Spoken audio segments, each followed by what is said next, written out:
கருப்பு அவதாரம் போல நீயும் அவதரித்தாயே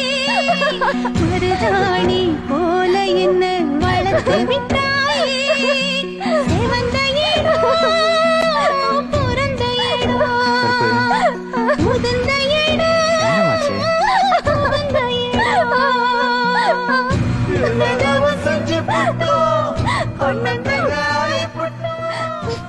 இது பாருமா அப்பப்ப அண்ணன் வந்து உன்னை பாத்துக்கிறேன் ம் வாரத்துக்கு ஒரு வாட்டி அண்ணன் வருவேன் ஓகேயா ம் அழக்கூடாது ஏன்பா கிளம்பும் போதே போன் பண்ணிட்டு வரலாம்னு சொன்னேன் நீ தான் சஸ்பென்ஸ் அது இதுன்னு சொல்லி வேண்டாம்ட்ட இப்ப பாரு நம்ம தங்கச்சி பயந்து போயிருச்சுல Download ShareChat.